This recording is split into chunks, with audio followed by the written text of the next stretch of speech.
Cyber Sidekicks, the weekly cybersecurity podcast hosted by Richmond Advisory Group's principal analysts, that's namely me, Rory Duncan. And me, Christina Richmond.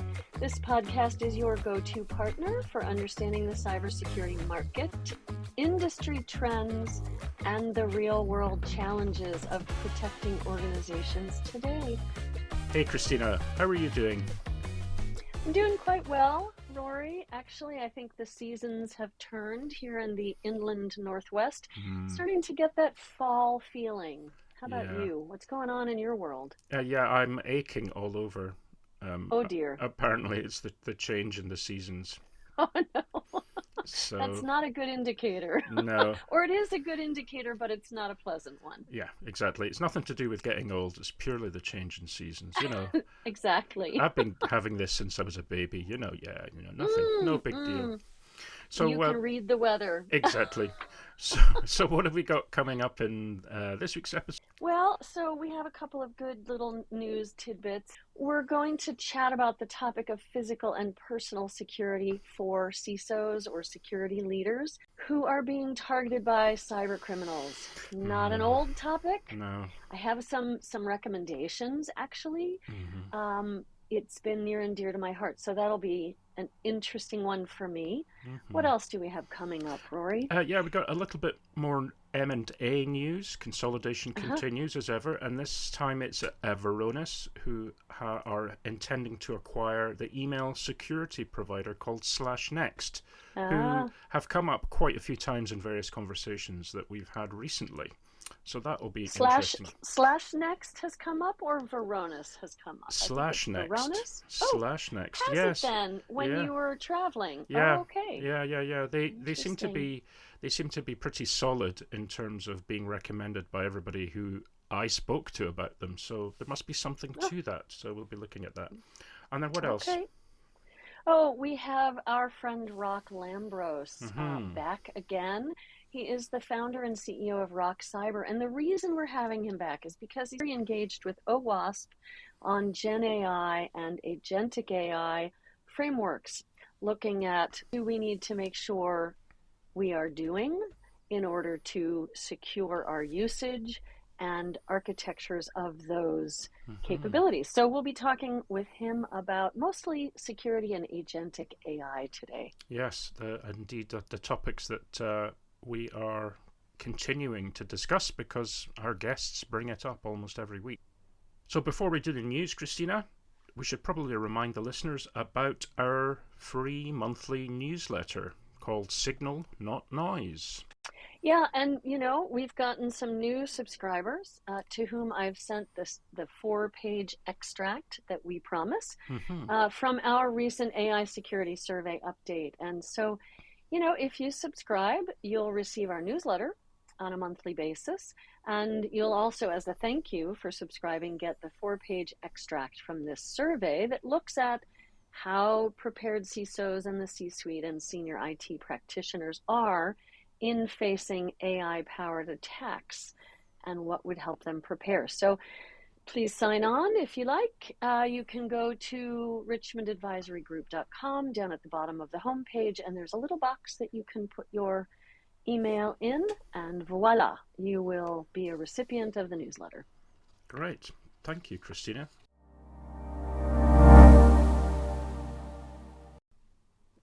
Yeah, Christina, so here's a story I've got which is about personal liability and security becoming a much bigger issue for CISOs. Now, again, this is something we've talked about in previous episodes, not necessarily the liability aspects, which is a whole other area of discussion, but the increase in physical and virtual targeting of individuals responsible for security. As if security practitioners and leaders don't have enough to worry about. If they're actually being targeted themselves, that's quite worrying. And this is a report in Dark Reading, which looks at this particular issue. So they say CISOs, like other C-suite executives, face personal safety threats. Those in the public eye will likely face deep fake attacks which are often aimed at getting employees and co-workers to give up information or access to systems. Sure. And they gave a couple Nothing of new. Yeah, examples. Yeah, I gave a couple nothing of new there, examples. right? Yeah, for Yeah. sure. I think what is getting more sinister is the fact that they're saying that attackers are using social media for detailed, perhaps Mm, open source intelligence, so travel patterns, family details, business mm, relationships. He says, I've seen cases where attackers timed phishing campaigns around executive travel posts, or mm. where family members have, let's say, one of them here is a chef influencer, has their own show, maybe a YouTube Ah. channel. So they're starting to see vulnerabilities where family members are involved. So not great. No, that's scary. That's really scary. You know, when you first started out talking about how, liability and security are becoming a bigger issue, I, in my mind, I went to the SEC regulatory changes that occurred a couple of years ago that Hmm. Richmond Advisory Group wrote about, and how the target on the back of the CISO became so much of a bigger one. But then you went down a different Mm-hmm. lane than I expected, which is the actual physical Mm-hmm. risk to them and their families, the digital risk to them and their families, the specific targeting of Yep. them because they have the privileged access, of Yep. course. Yep. It's not new, but it's more intense. Mm-hmm. So, we had on the show, gosh, I don't know how many weeks ago now, Ryan LaSalle from Mm-hmm. Nisos, Yep. and this is expertise for them, and there are other companies as well. But a shout out to Nisos that you know I think CISOs are in that executive camp that need to be monitored for their travel to where they are going in terms of potential geopolitical unrest on a Mm-hmm. physical level, in terms of their digital exposure, and Mm-hmm. that's one thing that Nisos does. I mean, we're not marketing for them, but it's just interesting that we've learned about that type of service, and here we are looking at specific risks to Yep. these executives. Yeah. Yeah. I think what the difference is, at least from what I've seen, is that, over the years that I've been in IT, the CEOs, CTOs, CFOs are quite public facing individuals. They appear on the press releases, they do the town halls and investor events or sessions. They have their photograph on the press releases, etc. They're quite public in that way. They control the finance, they control the kind of the technology or the direction. They are responsibility for revenue and so on. But the CISO hasn't historically had that same kind of public visible presence. But clearly, cyber criminals see past that in a way and say, well, as an executive level, they have this privileged access. They may not be as public facing, but as far as the cyber criminals are concerned, Mm. they are a very, very visible part of the organization. Don't you think? Yeah, I think you're absolutely spot on with that. And I would also call out another piece in this article, in Dark Reading. And I think this is a really interesting article, actually, that Robert Lemos, a contributing writer, has put together. Um, he's actually talked to a few CISOs who have moved into different roles, and one of them, this former CISO at a major state university, um, you know, he said he got verbal assurances when he was worried about his own liability, but he didn't get anything in writing. And now with Hmm. the target from the SEC on the back of, the Joe Sullivan case and the SolarWinds case, both of one is in appeal and the other has been thrown out, I believe. But both of those stirred quite a lot of controversy, about CISO liability and how they could be charged, because of a breach.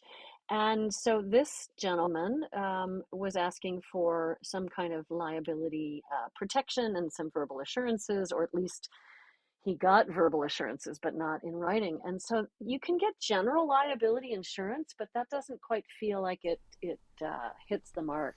Yeah. So yeah, I think you're spot on, though. I think you're spot on with how they're not as public a figure necessarily. Some of them become public because of a breach.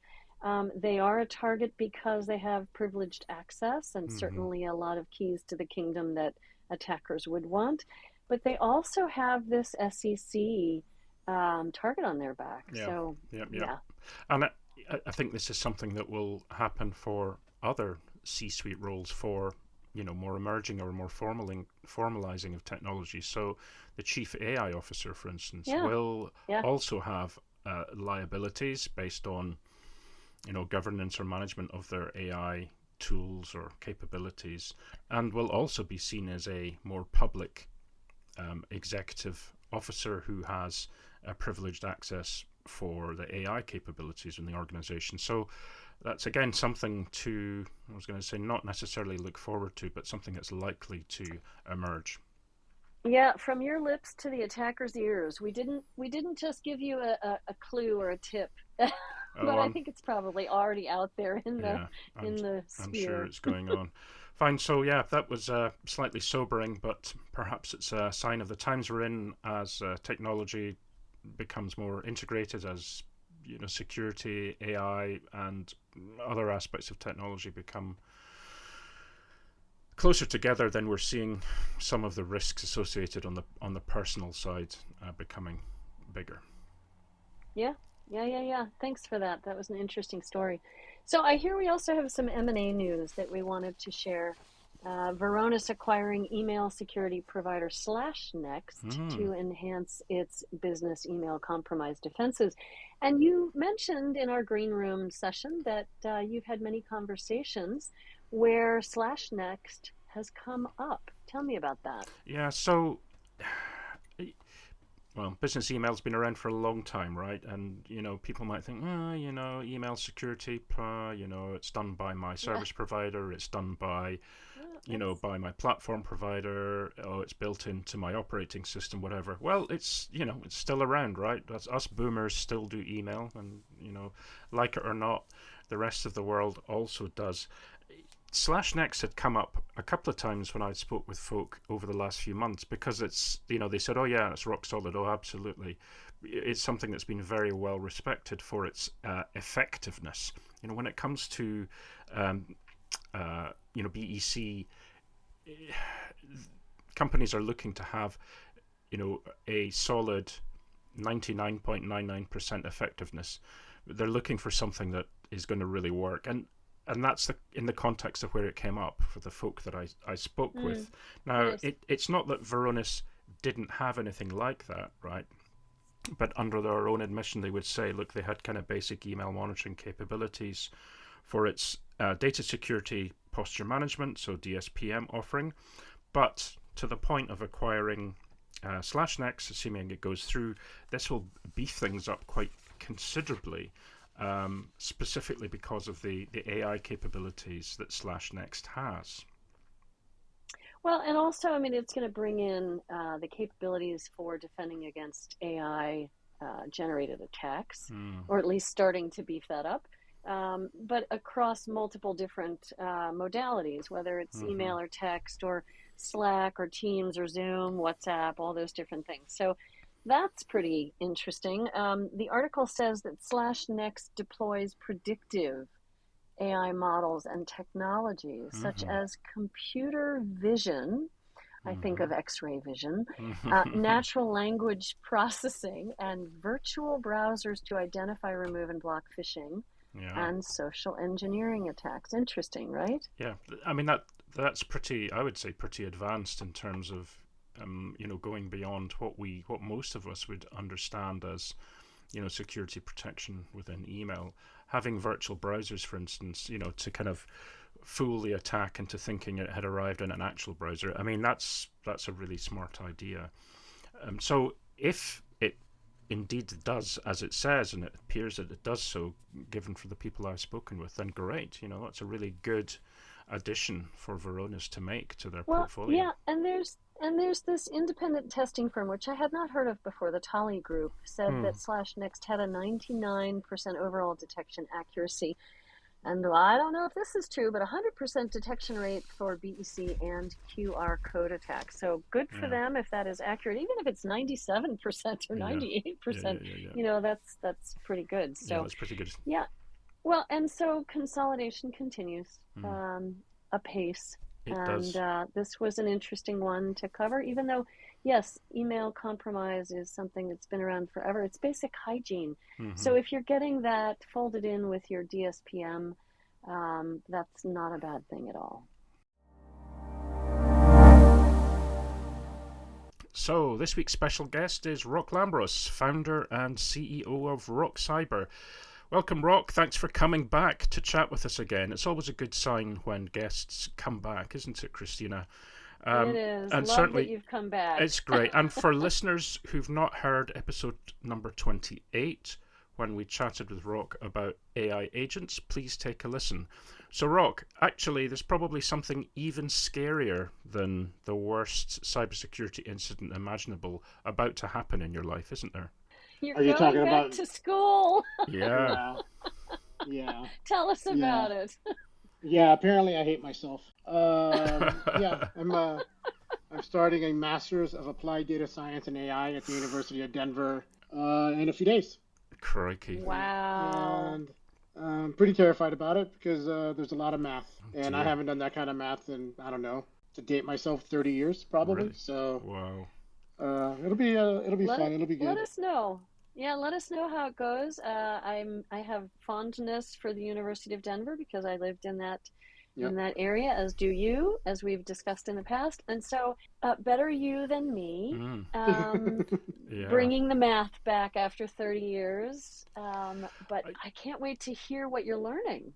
so, what kind of It's things are good. on the syllabus? That just out of interest, because I don't know about you, Christina, but each September comes around, I always think about, well, maybe I should get back to study. I could learn all these interesting things, and I always kind of chicken out at the end. So what are your kind of core topics you'll be studying, Rock? Yeah. So, for instance, this first quarter is essential math for data science Hmm. and AI. So that's like Mm, a mix of linear algebra, multivariable calculus. They're kind of picking pieces apart. The first quarter usually involves like a foundations in Python programming course, but I tested out of those because I have a couple Python nice. certifications. So the second class is Intro to Database Management Systems. So I started my career as an Oracle developer DBA. So I'm Oh, hoping I have forgotten more easy. about databases. I'm hoping I've forgotten more about databases than the instructor knows. Right. And so that's kind of my easy class to compare to pair with the hard class. Then then the fun begins, right? Like probability and statistics, machine learning, deep learning and model design, data visualization, yada yada, machine learning ops, Wow. yada yada yada. Yeah, Well, I just googled multivariable calculus actually, and I wish I hadn't, because yeah, yeah. it should come with age verification, to be honest, because it was such a shock when I saw the figures. Anyway, so Yeah, yeah, like you must be under this age yeah, yeah, to do it. Yeah, yeah, exactly. exactly. Right. Oh well, good for Well, you. Thank you. I think it's great that you're doing this, and you're the perfect guest to chat with us further about agentic AI. And we have the OWASP framework cheat sheet up on our computers because we talked about it in our last episode, but we wanted to have you back on to chat about. Actually, it was a couple of episodes ago that we chatted about it, and we wanted to have you back on to sort of dig in a bit more, if that's okay with you. Please. One of the things we noticed is the slide or the page that talks about the landscape. And, when you start looking at the cybersecurity landscape, a lot of our friends, our mutual friends, Rock, right? They've got these, you know, six font, it's like font of 6 or 8, and they've shoved all of these different companies into the lines of the type of cybersecurity tooling and what they do. When you look at this, I mean, the font is still probably 12 or 14, and there aren't that many companies yet. It's early days. The other thing that we've noticed in this landscape of companies is how some companies are in every single pillar. For example, Pillar is in every single pillar. So, what are your thoughts on this landscape and how quickly it's changing and how many companies play in so many of the different pillars, or maybe they're only in one? What do you think about all that? VCs are throwing money at the AI security Yep, ecosystem right now. Seriously, right? So it's like take advantage of it. seriously. I mean, today, all right. So we are recording on Thursday, September 4th, AIM Security got acquired today by Cato Networks, or at least it was announced today. Wow. Prompt Security was a few weeks ago. AIM Security exited in 3 years, Prompt Security in like 18 months. Yeah, Apex Security crazy. got sucked up by Tenable, right? And so there's a lot of movement in the space, and it totally makes sense to me. Like I think some companies are building more for a niche, like so you're seeing them in one pillar, and other companies are trying to build platforms, and that's where you're seeing them in multiple pillars. Well, and also what's fascinating to me, and every conversation we're having with some of these startups, and we've talked to a bunch of these on this landscape slide, but every time we have a conversation, whether it's with Splix or Striker, that has the AI in the middle of the name Striker, even though they call it Yeah, Striker, and yeah, Zenity, and we've talked with, lots of these smaller companies. Every time we talk with them, we poke around because it's skinny in some of the pillars like development and experiment. There's only one, two, three, four, seven, maybe seven companies in that pillar right now. And my poking is show me the code. Where can you actually look at the code to see how agentic AI is manifesting itself within the development phase? And so it doesn't, it's not odd to me that there's so few of them. And then you look at test and evaluate and monitor, and those are the big fat pillars of this landscape. Again, not surprising to me. Is that just because it's really hard to look at yeah. the code, right? Well, to look at like the AI model code, yeah, absolutely. Like Yes, absolutely. you're not going to crack into OpenAI source code or Claude source code or whatever, right? If you're Yep. developing your own models and whatever, yeah, those are the solutions probably for you. But otherwise, you've got to kind of sit at the reasoning and inference layer and even at the output layer to be able to monitor what's going on. And the deeper you get, right, from kind of the output down to inference and reasoning, the harder it is to access those layers. So I think that's why you're seeing that. As difficult as it is to test, it's easier to test, right? Because you're just throwing things against the Yeah. model and seeing what happens. We've talked in the past, Rock, about how agents are building their own agents, and that, it gets even squirrelier, to use a word that doesn't exist. It's squirrelier when you're trying to see into the development, unless you have the guardrails in place, the policy in place, in order to make sure that your agents are always transparent about what is being created and how. Yeah, and it's one thing if you're developing your own agents. It's another thing if you're using an agent ecosystem like, Salesforce has a bunch of agents and whatever, N8N, you're running on N8N or whatever the case may be, or Lindy. Right. It's harder to kind of get into those layers. I wanted to ask Rock about one of the areas, which was the data augmentation and fine tuning. For anybody listening today, what that entails is that's where SecOps works with DevOps to prevent risks from poisoned data, adversarial tuning, and reasoning traces. So that's an interesting, quite deep, quite specialized area, but obviously something that Rock presumably will become more and more of an issue as time goes on and will require more and more expertise in that area. I agree, right? We are just at the tip of the iceberg with regards to how SecOps can leverage AI to make their lives oh so much easier. And I think we're also at the tipping point of how attackers can use it as well, right? So even with data augmentation, we're starting to see some AI-enabled attacks, mostly in the social engineering space. We focus on the security side because we're OWASP, Mm-hmm. but data augmentation and fine tuning is critical for, frankly, any model for any purpose. I think I Yeah, found that announcement. Let me just interrupt that I Oh, found something here, and maybe this is what you're referring to. It was actually announced today. NYU scientists develop and ESET detects first AI-powered ransomware called Prompt Lock. yes, thank you. That Yeah, yeah, it's really interesting. They announced the discovery of what they dubbed Prompt Lock, the first known generative AI-powered ransomware that can decide on its own, thank you very much, whether to uh-oh. exfiltrate, whether to exfiltrate, encrypt, or even destroy data, and locally uses a freely available language model from OpenAI to generate malicious Lua scripts on the fly. Great. Its early variants have landed on VirusTotal. Yeah, Thank you. I'm glad it's at least being called out. woohoo. Yeah, Woohoo! awesome. And Sorry, you know, totally interrupted, but I had to find No, it. no, no, that's no, fine. you're that's perfect because kind of calls out. We're working on the kind of like the agentic top 10 vulnerabilities right Yep, now. After good. a awesome summer kickoff at Black Hat, summer kind of got in the way, and I think we're rebooting next Monday, the 8th, with a very like well-defined four-sprint plan, and we're targeting a November 3rd release of it. But I bring that up because goal manipulation is a huge difference between kind of what the traditional LLM top 10 would be and a vulnerability specific to agentic AI, right? Because like classic LLM issues are you give it a prompt, it gives you a response back, you read it, good. But agents, they plan, they call tools, they act. That shifts, I guess, failure modes to the goal hijacking and some covert plan drift, which I guarantee that ransomware is using, at least the covert plan drift, intentionally upon itself. Hmm. Talk more about covert plan drift. Yeah, Just so educate me on that. Yeah. yeah, so an agent has a task, it has a mission, it has a plan. Because of the non-deterministic nature of LLMs right now, which is the backbone of an agent currently, you know, Yep. mostly, that plan can drift.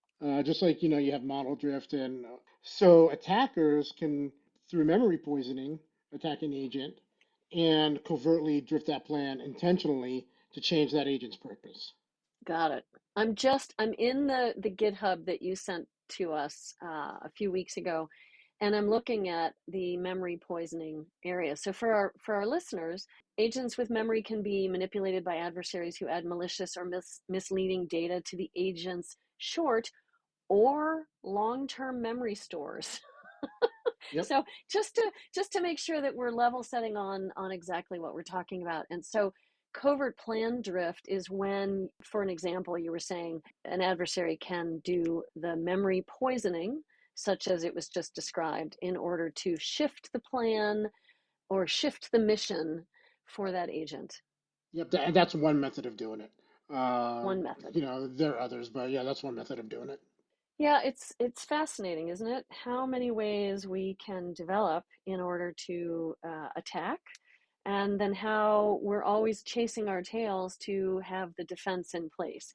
And I so appreciate that OWASP is already defining all of these attacks that have been seen and the new ones that are coming out rapidly, and that you are looking at the top 10, but also looking at frameworks for what to do about it.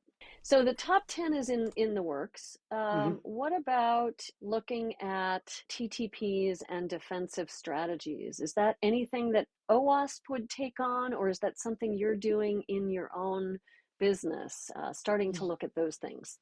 So OWASP does have a threats and mitigations guide that the Agentic top 10 candidates came from, but in there they talk about a lot of that. And there's I don't know, a V1.1 in draft right now. I Mm-hmm. think 1.0 is out on the website. If you're a nerd, that one's an awesome read.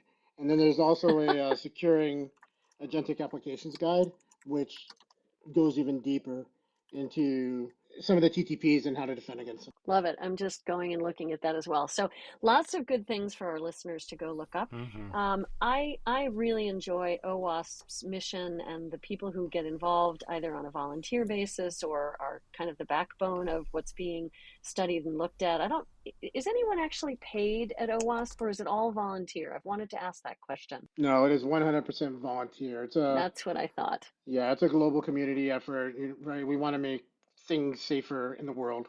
And AI is getting a lot of the hype now, but I mean, everybody knows OWASP from its original work from just That's right. the top 10 for mobile apps and web apps, and to this day is a pillar in our community. Certainly, I included the links to the OWASP site when we last talked, and I'll include them in the show notes again, Rock, because it's very, very interesting and kind of essential reading as far as we're concerned. If you want to learn about this, the owasp.org site is a huge amount of information there. For each of the kind of practice areas. Is there anything else that you'd like to talk about, Rock? Any other questions you'd like to ask, Christina? Oh, I have a million questions, but what have we not asked you, Rock? What is top of mind that you're seeing in your framework, in the landscape, in the top 10? What are you seeing that we haven't chatted about? Well, I think we should talk about like what to do about it, right? So, um, Yes, please. yeah, so I kind of push six-ish must-haves. I'll try and keep it short. The first one being don't allow the agents to write without proof. That means any state change needs to really create a signed action record that binds user instruction, the agent identity, tool call, inputs, outputs, results, all that stuff, and store it immutably, right? This is going to be buzzword alert, but stored in a distributed ledger. I don't care if it's Mm, blockchain or which ledger you use. right. Probably not blockchain. Stored in a distributed ledger, right? The EU AI Act requires automatic logging across the system for life for high risk systems.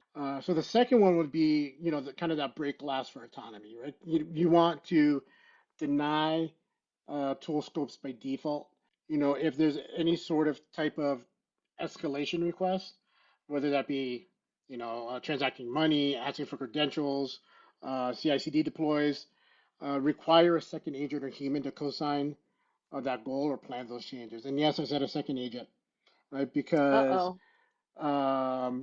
another thing, that's kind of on my top six is kind of agent identity and trust, right? You need to Yeah. be able to issue device-bound keys to runtime and require mutual auth for agent-to-agent calls because humans in the loop are not going to scale, right? And humans No. get overwhelmed are going to start getting overwhelmed with these alerts, even if you just scope them to high-risk systems. So that's why I say, a second agent or a human. Short-lived everything is another one, right? Make tokens and scopes expire fast. I know we talked last time, I think, like, I don't know if OAuth is the long-term answer, but it's what we have now.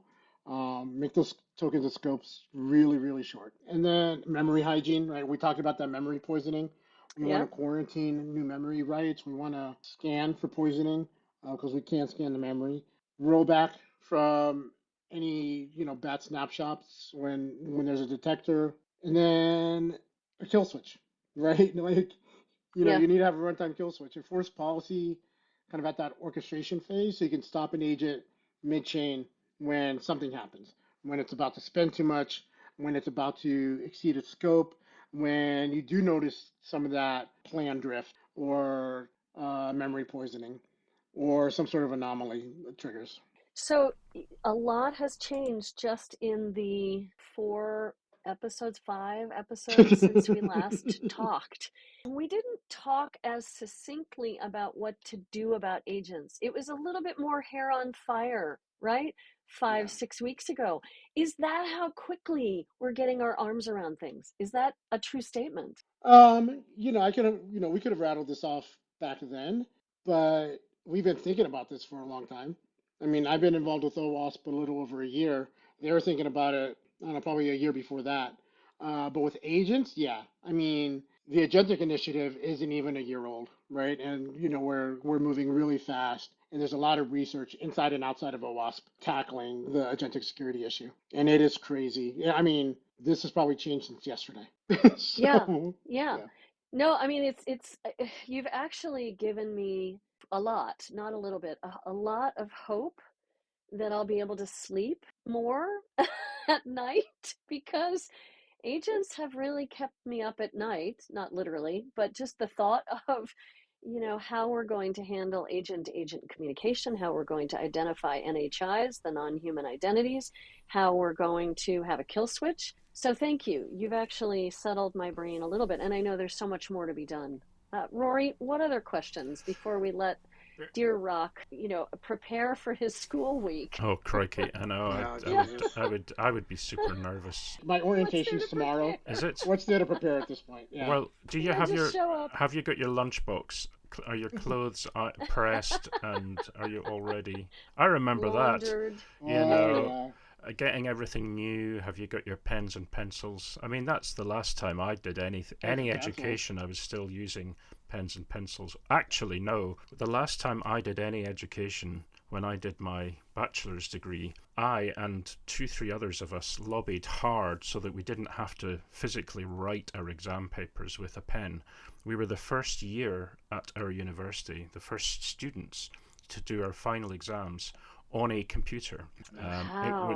It was a. You're that old. Yeah, it was WordStar 2000. Oh, gosh. Yeah, Okay. yeah, Well, and we sat there. There was no dictionary, nothing. You just typed. It was a green, it was a green screen with the kind of pixelated fonts.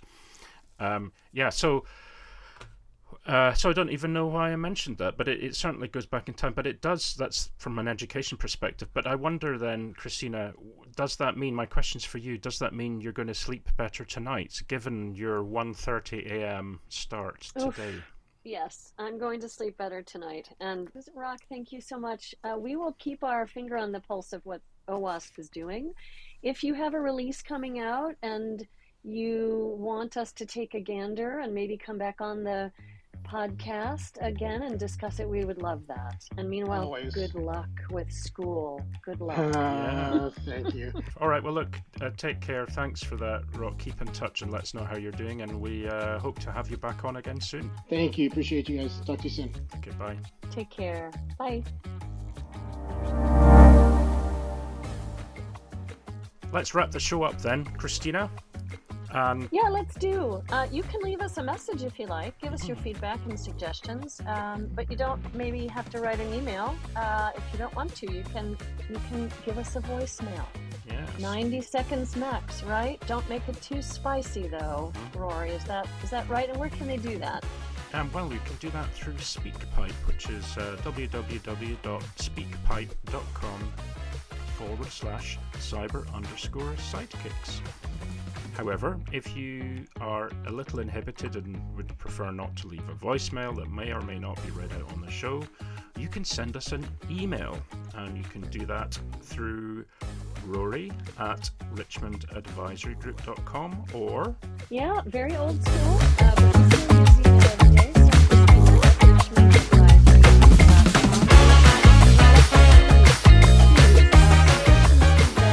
kudos, whatever, floats your boat, we'd love to hear from you. Yeah, thank you. That would be great. And we look forward to hearing from you and hope you can join us again next week. Bye-bye. Bye now.